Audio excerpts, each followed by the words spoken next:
নমস্কার, নমিতা কুকিং ওয়ার্ল্ডে আপনাদের সবাইকে স্বাগত। আজ আমি আপনাদের কাছে শেয়ার করতে চলেছি পুঁটি মাছের একটি দারুণ রেসিপি। এরকম পুঁটি মাছটাকে ধুয়ে বেছে নিয়ে ভালো করে ধুয়ে নিয়েছি, তার গায়ে হলুদও দিয়ে দিয়েছি। গায়ে হলুদ বলতে লবণ আর হলুদ মাখিয়ে দিয়েছি। এদিকে দেখুন কড়াই বসিয়ে দিয়েছি, তেল দিয়ে দেবো। কড়াইটা গরম হয়ে গেছে, মাছটাকে ভেজে নেওয়ার জন্য প্রথমে আমি তেল দিয়ে দেবো কড়াইতে। তেলটা গরম হয়ে গেছে, এবার মাছটাকে দিয়ে দেবো।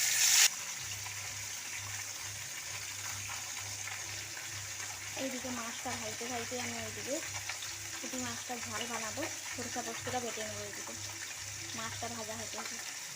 এইখানে এই যে সরষা পোস্ত নিয়েছি, সরষা পোস্তটাকে বেটে নেব। সরষা পোস্তটা বাটা হয়ে গেছে, এবং সরষা পোস্তটা বাটা হয়ে গেছে, এবার দিয়ে দেবো। এদিকে এখানে মাছটাও এক পিস হয়ে গেছে, আর একদিকে দিতে হবে। মাছটা ভাজা হয়ে গেছে, উঠিয়ে নেব। এইভাবে আবারও সব মাছটাকে ভেজে নেব। মাছটা আবার একবার উল্টে দেবো।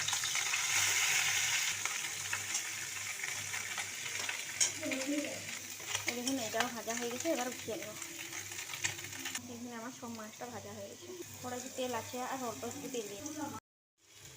তেলটা গরম হয়ে গেছে, এরপরে দিয়ে দেবো কালো জিরে ফোড়ন, কাঁচা লঙ্কা, পেঁয়াজ কুচি। পেঁয়াজটাকে একটু ভালো করে ভেজে নেব। পেঁয়াজটা ভাজা হয়ে গেছে, এবার টমেটো কুচি দিয়ে দেবো। এবার অল্প একটু হলুদ গুঁড়ি দিয়ে দেবো। মশলাটা হয়ে গেছে, এবার বেটে রাখা সরষার পোস্তটা দিয়ে দেবো।